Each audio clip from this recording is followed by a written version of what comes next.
stories that haunt you in the night aren't always fiction. Sometimes they're memories. Sometimes they're warnings. And sometimes, like what happened to Marcus Chen at Area 51, they're both. You're standing in the middle of the Nevada desert at 3 in the morning when you see it.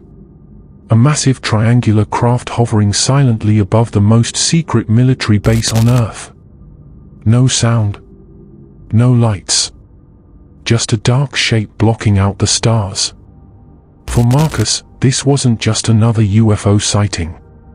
This was the beginning of something that would crawl into his dreams, tear apart his sanity, and reveal a truth about our future that no one was meant to know. This is the story of his abduction from inside Area 51 itself, and the revenge mission that exposed a horror beyond anything we imagined. Marcus worked the night shift at Area 51 for 3 years. His job was simple enough. Monitor the perimeter cameras, check badge access logs, and report anything unusual. The irony wasn't lost on him that at a place famous for UFO conspiracies, the most unusual thing he'd seen in 3 years was a coyote that somehow got through the fence. That changed on September 15, 2019, when the nightmares that would consume his life began. The night started like any other.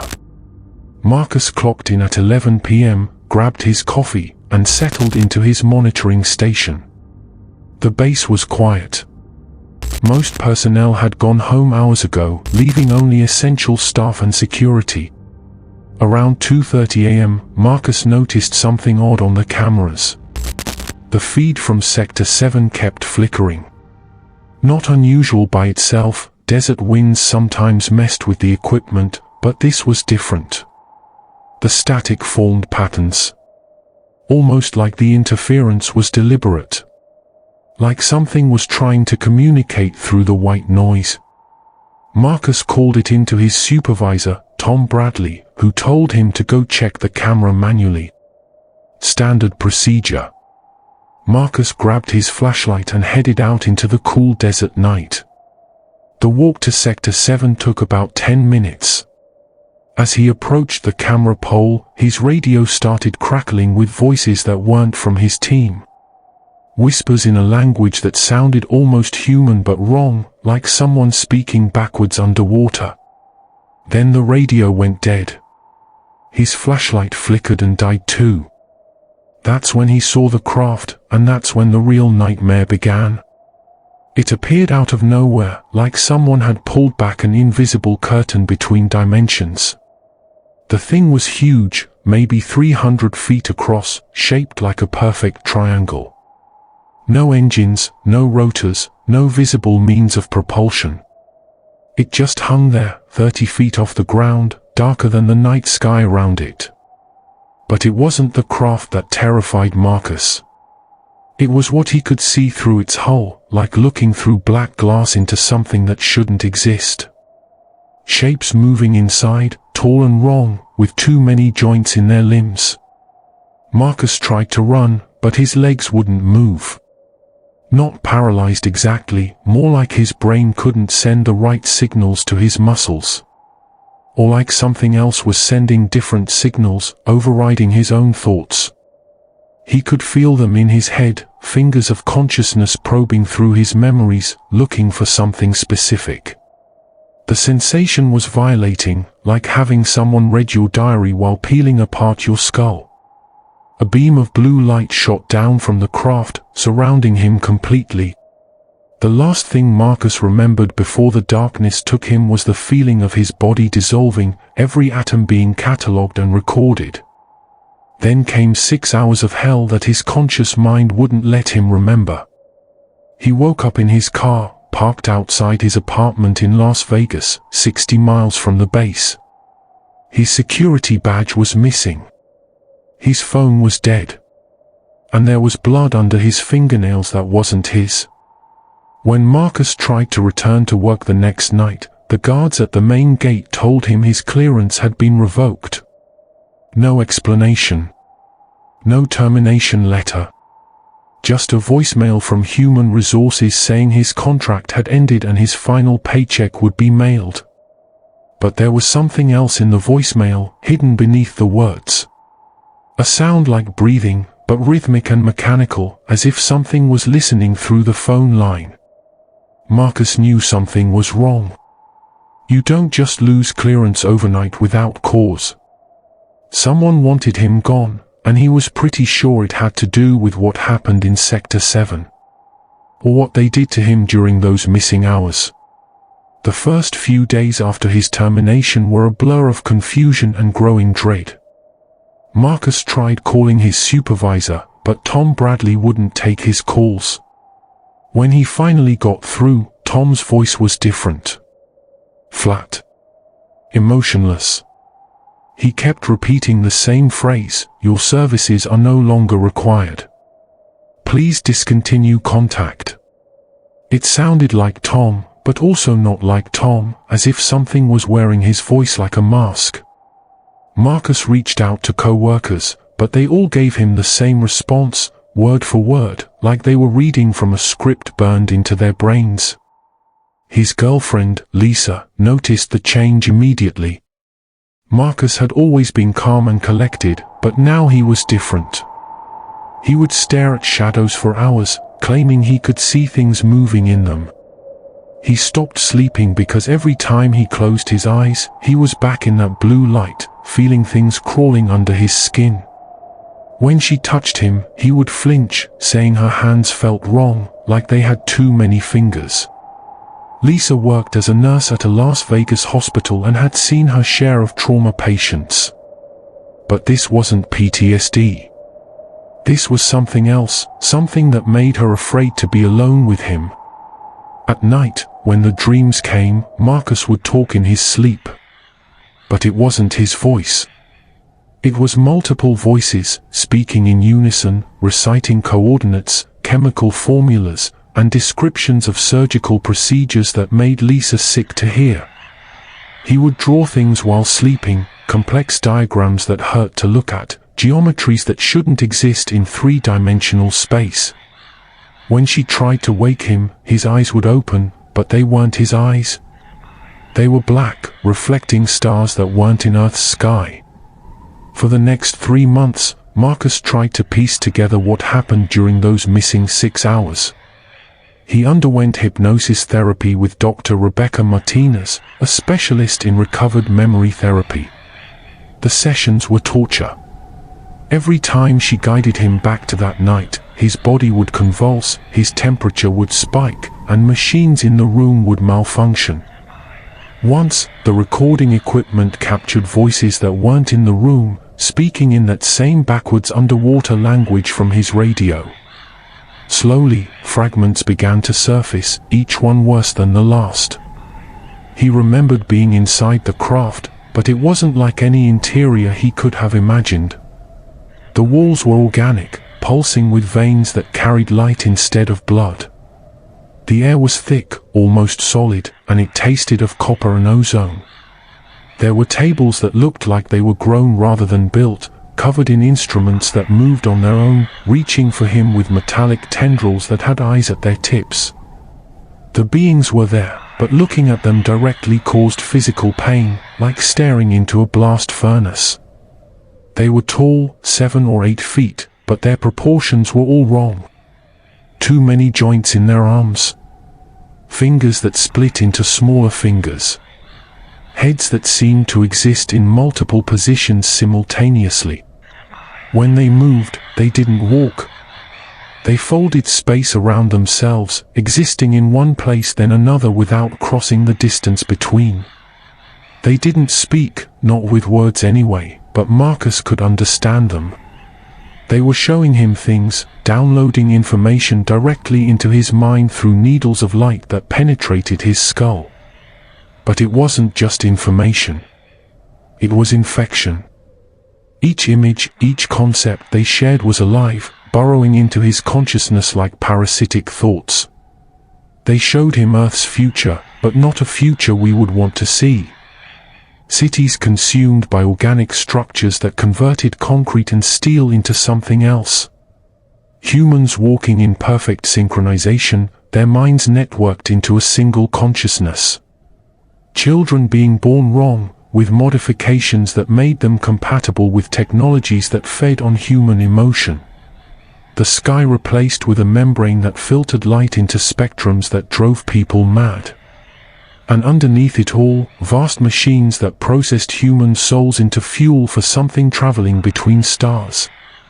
Dr. Martinez was skeptical at first, suggesting these might be false memories created by trauma. But then Marcus started demonstrating things during their sessions. He could predict when her phone would ring and who would be calling. He knew about her daughter's accident before she told him. He drew blueprints for machines that shouldn't work but did, creating electromagnetic fields that made people feel watched. When she had a physicist examine the equations he'd written, the man quit his job and moved to a cabin in Montana, refusing to explain what he'd seen in the math.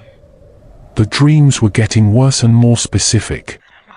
In them, the beings showed him what they called the harvest. Every civilization in the galaxy eventually reached a point where they were either consumed or became consumers. Earth was approaching that threshold. The abductions, the experiments, the hybridization programs, they were all preparation. Not for invasion, but for integration. They were changing us at a genetic level, installing biological hardware that would activate when the time came. Marcus started documenting everything in obsessive detail. He filled notebooks with drawings of the things he'd seen, descriptions of procedures performed on him, fragments of the alien language that made his nose bleed to write. He created a timeline of his experience, but also of experiences he shouldn't have known about. Other abductions, some dating back centuries, all following the same pattern. Take them. Change them. Return them. Wait. Through encrypted forums and dark web communities, Marcus connected with other experiencers. Many had similar stories, but there was something different about those taken from Area 51. They all reported the same specific visions of the future. The same date kept appearing, December 21st, 2025. The same location, the underground facilities beneath Area 51. The same event, something they called the opening, when the barrier between their dimension and ours would become permeable. One member of the support group, a former aerospace engineer named David Park, had worked on propulsion systems at Area 51 in the 1990s. He claimed to have seen operational craft that used human pilots, but the pilots weren't exactly human anymore. They were hybrids, created through a breeding program that had been running since the 1950s. The craft required a modified consciousness to operate, one that could perceive dimensions our brains weren't evolved to see. The modifications were hereditary. The children of hybrids were born seeing the world differently, able to manipulate reality in ways that resembled magic but were actually technology. David introduced Marcus to Sarah Martinez, the investigative journalist who would become crucial to his mission. Sarah had been investigating disappearances around military bases for over a decade. Not just people who went missing, but people who came back different. Wrong. She had documented cases of entire families changing overnight. Parents who no longer recognized their children. Children who spoke in mathematical equations. Pets that would die rather than enter homes where these changed people lived. What convinced Sarah that Marcus was telling the truth was the evidence he had inadvertently collected. Before his termination, Marcus had been backing up security footage to a personal drive, a violation of protocol that would save humanity. When he reviewed the footage from the night of his abduction, he found something that made his blood freeze. The camera in Sector 7 had captured everything, including things human eyes couldn't normally see. The footage showed Marcus approaching the camera pole, then suddenly stopping as reality started to break down around him. The air itself was tearing, revealing something behind it that looked like exposed nervous tissue made of light. The craft didn't descend from the sky. It pushed through from somewhere else, like a hand through a paper wall. The beings that took him were visible for single frames, and each frame showed them differently, as if they existed in multiple states simultaneously. But there was more.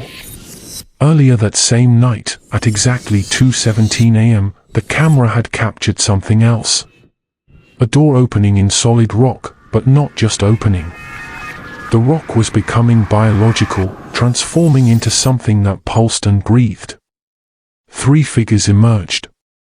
2 wore military uniforms, but their faces were wrong, too symmetrical, too perfect, like masks made of human skin. The 3rd figure made the camera malfunction just by existing near it. The footage showed it as a walking distortion, a hole in reality shaped vaguely like a person. Sarah had contacts who could analyze video for manipulation. Every test came back wrong. The footage was genuine, but it showed things that shouldn't be possible. The timestamp data contained extra digits that didn't correspond to any known time format. The file itself was larger than it should be, containing data in spectrums beyond normal video. When they tried to enhance certain frames, their computers would crash, displaying error messages in languages that didn't exist. Together, Marcus and Sarah began building a case that would expose not just his abduction but the entire horror of what was happening at Area 51. They reached out to former employees, many of whom were reluctant to talk. But those who did revealed a pattern of escalating strangeness. People assigned to night shifts reporting time anomalies, losing hours or gaining them. Security teams finding rooms that weren't on any blueprint, filled with equipment that hurt to perceive. Maintenance workers discovering biological masses growing in ventilation systems, masses that tested as genetically human but structurally impossible. A retired Air Force colonel named James Morrison was the first to break ranks completely. He had been stationed at Area 51 in the 1980s and had seen things that had driven 3 of his subordinates to suicide. He described underground facilities that weren't just built but grown, organic architecture that responded to thought. He had seen storage areas filled with human bodies that weren't dead but weren't alive either, suspended in states between existence and non-existence. Morrison revealed that the original agreement with the visitors in 1954 hadn't been a treaty. It had been a surrender. Eisenhower hadn't negotiated with them. He had capitulated to prevent something worse. The entities had shown him what they could do, demonstrated their ability to alter reality at a fundamental level. They could have taken Earth by force, but they preferred willing cooperation. They needed us to choose our own transformation, to participate in our own consumption. The underground facilities at Area 51 were just one node in a global network. Each site was a processing center, preparing humanity for integration into something larger. The technology they shared wasn't gifts but infections, ideas that would change how we thought until we couldn't think any other way. Every advancement in computing, genetics, and quantum physics was pushing us toward a point where the boundary between human and other would dissolve. A former engineer named Patricia Wu provided technical details that supported Morrison's account. She had worked on reverse engineering projects, but she revealed that they weren't really reverse engineering anything. The technology was teaching them, guiding their understanding toward specific conclusions. The devices they studied would change based on who was observing them, showing each researcher exactly what they needed to see to advance the agenda. Element 115, which they used for propulsion, wasn't just a power source. It was a consciousness amplifier, allowing human minds to interface with systems that operated on thought rather than physics. But the interface went both ways. While humans were learning to control the technology was learning to control humans. Everyone who worked with it for extended periods experienced personality changes, becoming more logical but less human. a medical technician named Robert Hayes described the biological research being conducted in the underground labs. They weren't just studying alien biology. They were creating it, growing hybrid organisms that combined human DNA with something else. The successful hybrids looked human but thought differently, perceived differently, existed differently. They could survive in environments that would kill normal humans, including the transformed regions of Earth that would exist after the opening. Robert revealed that thousands of these hybrids were already living among the population, placed in positions where they could influence society's development. They were in technology companies, government agencies, educational institutions, media organizations. They weren't infiltrators in the traditional sense. They genuinely believed they were helping humanity evolve, preparing us for a transformation they saw as inevitable and beneficial. But there were failures too. Experiments that produced things that shouldn't exist. Robert had seen creatures that were human in parts but wrong in others, assemblies of organs and consciousness that existed in constant agony. These failures were kept in special containment areas, studied to understand what went wrong. Some of them could alter reality around them, creating zones where physics worked differently. Others existed partially in other dimensions, visible only from certain angles or at certain times. As Marcus and Sarah collected more testimony, they discovered references to the Treaty Renewal Conference scheduled for December 21, 2019. But it wasn't really a renewal. It was a transition ceremony, marking the beginning of the final phase. After 65 years of preparation, humanity was ready for the next step. The conference would include representatives from multiple world governments who had been changed, upgraded to understand what was coming. Jennifer Walsh, the systems analyst still working inside Area 51, provided crucial intelligence about the preparations. She had noticed construction in Sector 7, but the construction crews weren't entirely human. She saw them working without protective equipment in areas flooded with radiation that should have killed them instantly. They were building something that looked like communication equipment but felt wrong, like looking at a migraine. The thing being built was called the Consciousness Bridge, a technology that would link human minds directly to the visitor's dimension. It wasn't just communication. It was fusion. Once activated, every human within its range would begin the transformation, their thoughts synchronized with the collective intelligence that waited on the other side. The range would expand exponentially, converting the entire planet within months. Phoenix, the hacker Marcus recruited, discovered that similar devices were being built at facilities around the world. The activation would be simultaneous, preventing any possibility of resistance. But Phoenix found something else in the coded messages between facilities. Not all the visitors agreed with the plan. There was conflict among them, disagreement about whether humanity should be preserved or consumed. Some wanted to maintain us as a distinct species, while others saw us as raw material for something greater. Marcus realized he needed physical proof that couldn't be dismissed. During his hypnosis sessions, he had recovered a memory of the beings inserting something into his left forearm. An X-ray revealed a small metallic object, but when they tried to examine it more closely, the object moved, burrowing deeper into his tissue. It was alive, or at least responsive, reacting to observation by hiding. He had the implant surgically removed, but the procedure was nightmarish. The device fought extraction, extending tendrils that had to be cut one by one.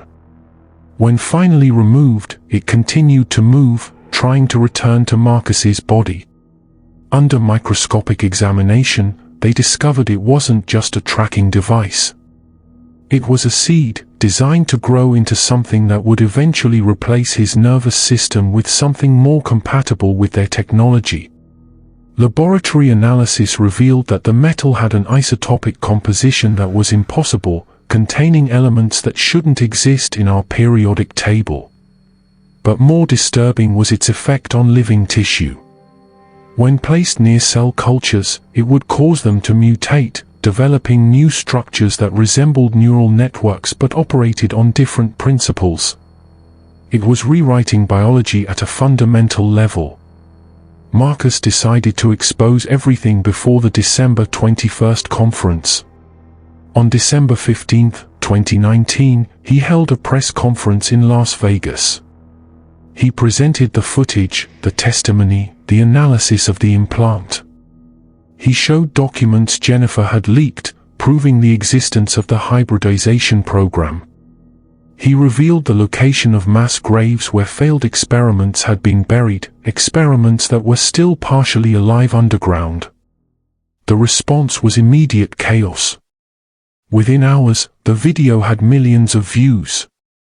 Other abductees came forward with their own evidence. Scientists confirmed the anomalous nature of the implant. But the reaction wasn't just shock or disbelief.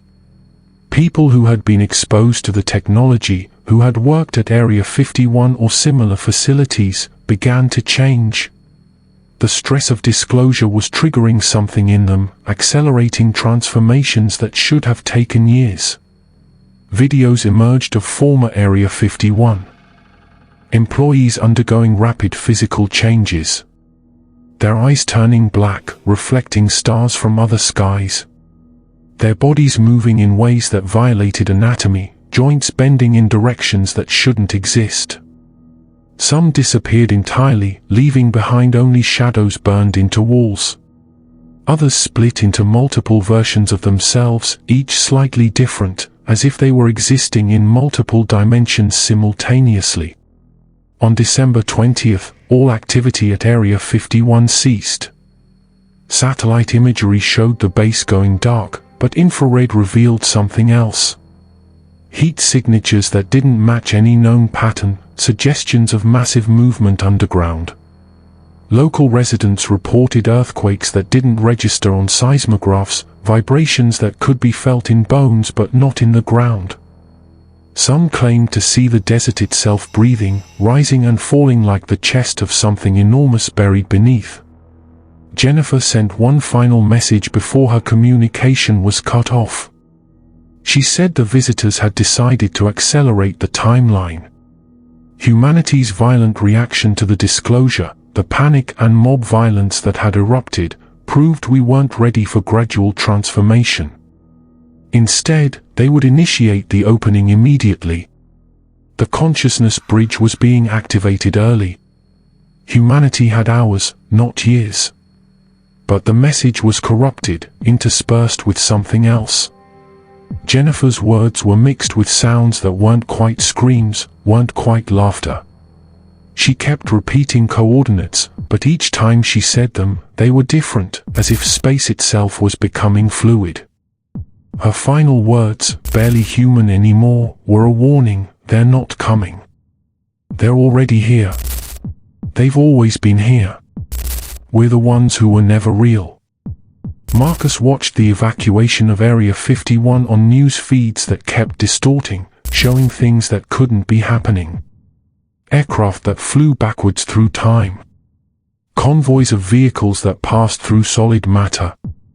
Personnel walking out of the base who cast shadows that moved independently, shadows that had too many arms, too many heads. Whatever was happening at Area 51 was spreading, reality itself becoming infectious. In the days that followed, the government tried to maintain order, but how do you fight something that exists partially in thought?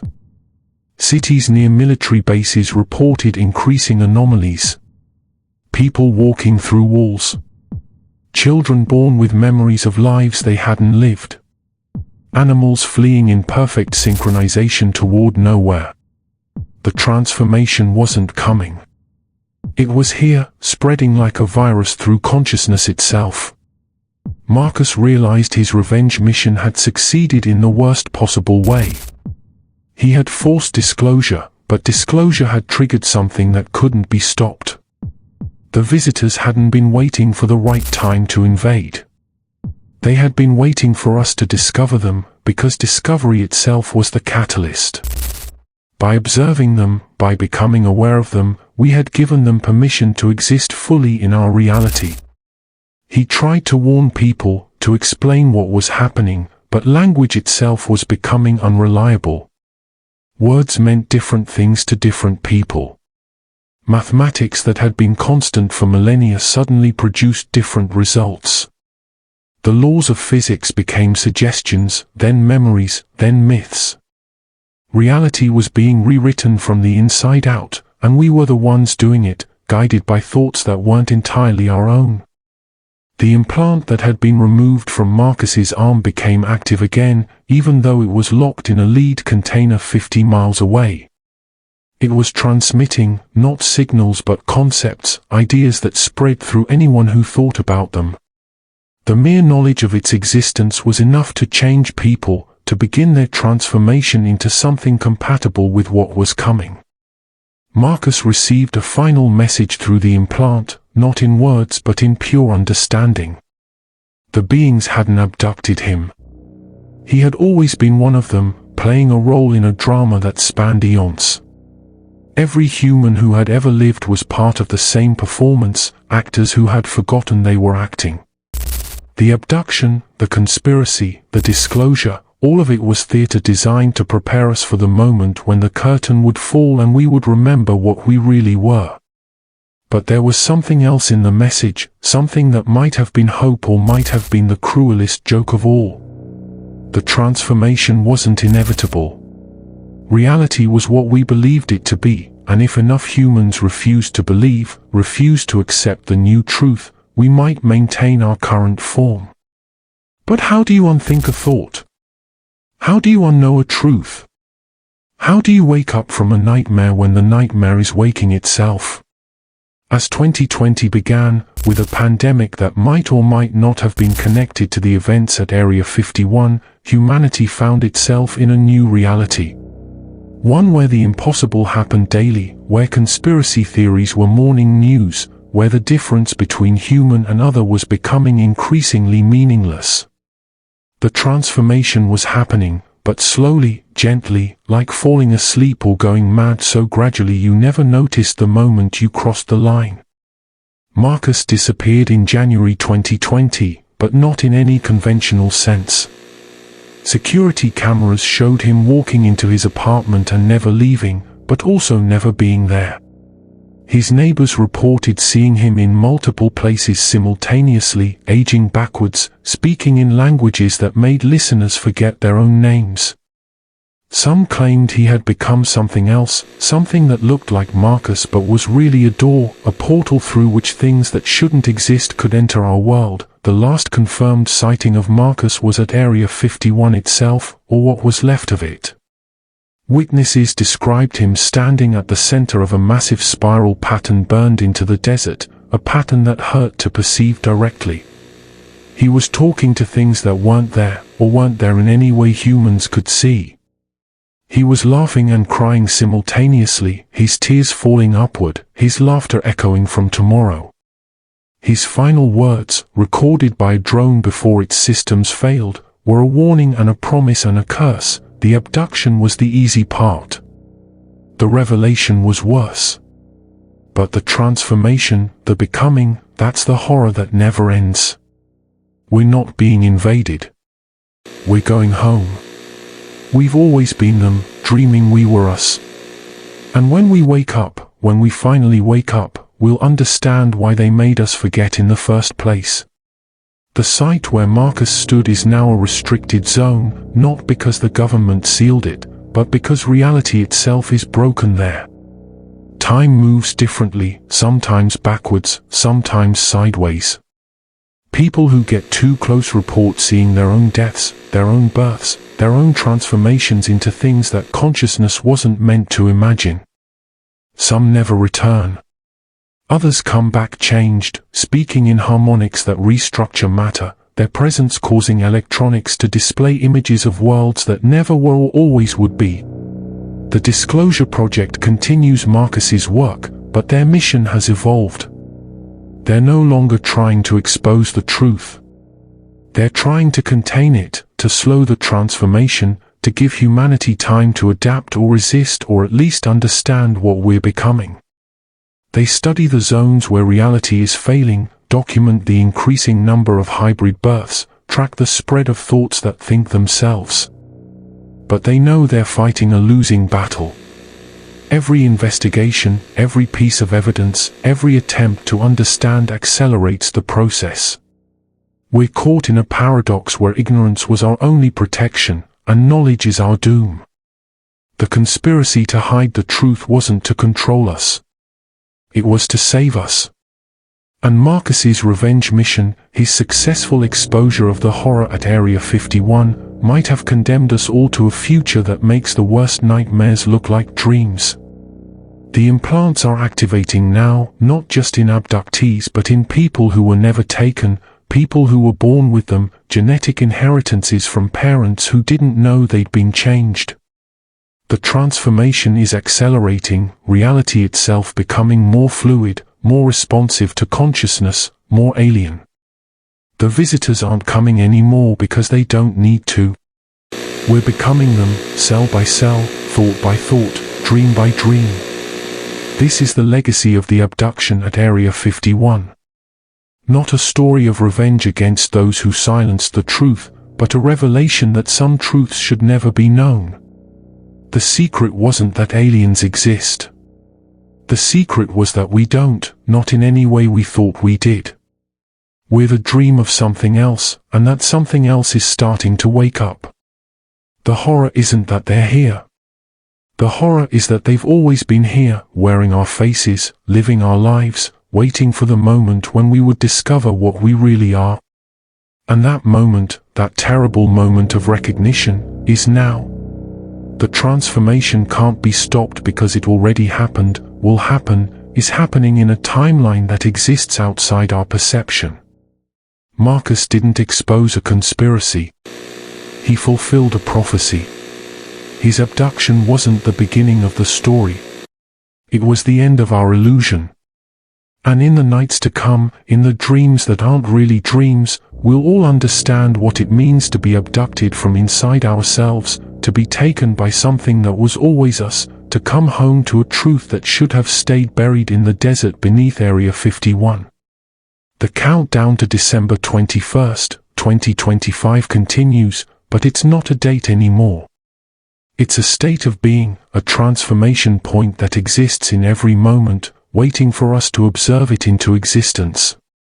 And when we do, when we finally see what Marcus saw in those missing 6 hours, we'll understand why some stories that haunt you in the night aren't meant to warn you about the future.